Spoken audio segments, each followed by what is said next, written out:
Praise the Lord. सबको जय मसीह की एक और बार स्पिरिचुअल मॉर्सल्स में मैं आपको स्वागत करना चाहती हूँ।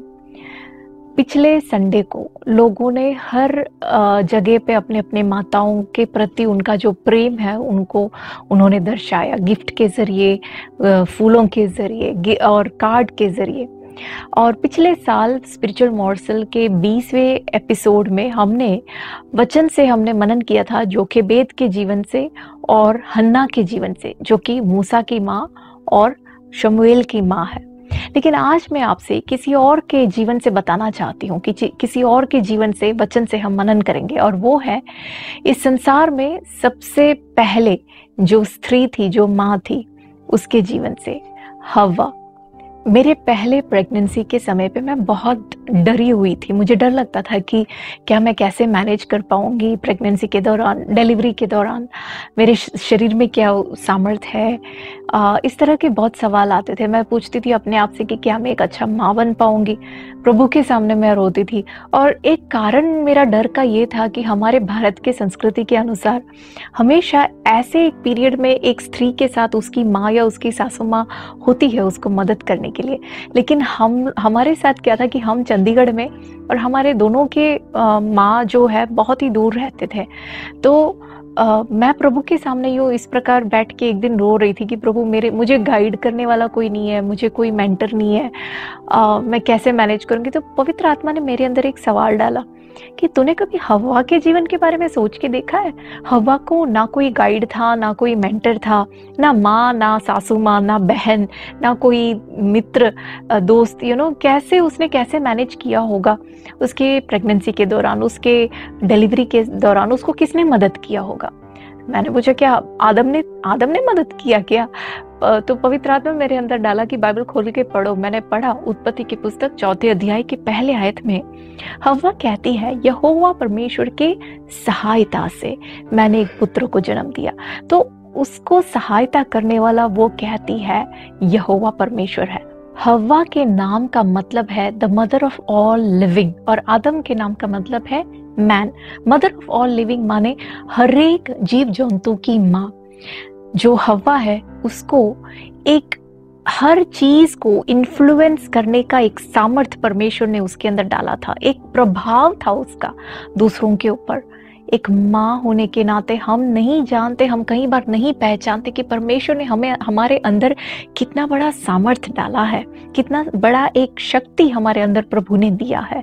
और उस शक्ति को, उस सामर्थ्य को हम एक्टिवेट, उसको कैसे हम शुरू कर सकते हैं, उसका इस्तेमाल हम कैसे कर सकते हैं, हव्वा हमसे कहती है यहोवा परमेश्वर की सहायता से। एक माँ होने के नाते हमारे जीवन में प्रतिदिन हम एक नए चुनौती का सामना करते हैं।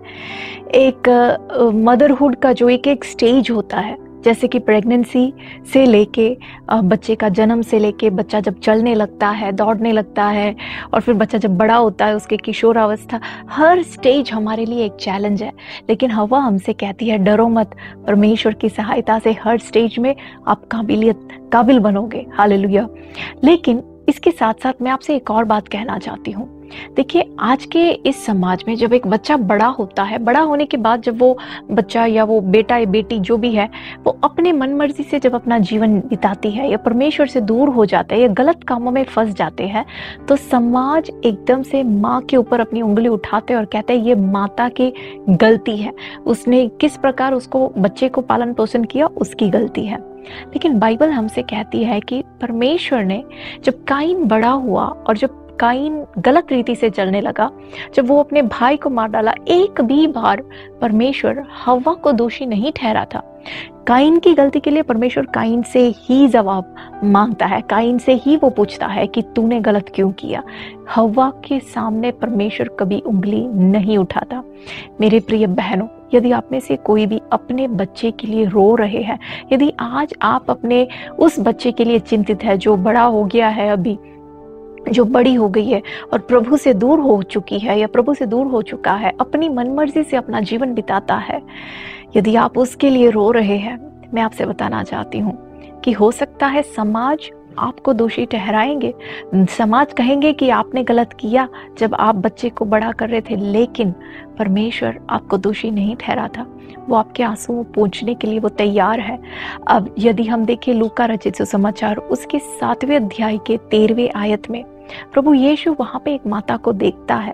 वो वहाँ पे उस माता के आंसू के सामने वो उसका दिल पिघल जाता है। वहाँ पे हम देख पाते एक माता जो अपने बच्चे के लिए, जो उसका बेटा है वो बड़ा है लेकिन वो मर चुका है, और उस बेटे के लिए वो रोती है। यीशु उसके पास जाता है, उससे कहते हैं तू मत रो, और फिर यीशु उस लड़के को जो मरा हुआ है उसको उस अवस्था से उसको जी उठाता है, अपने माँ के साथ वापस ले आता है, माँ के साथ उसकी मेल मिलाप होती है। बहनों, यदि आज आप अपने बच्चे के लिए रो रहे हैं, मैं आपसे कहना चाहती हूँ यीशु आपके आंसू पोंछेगा।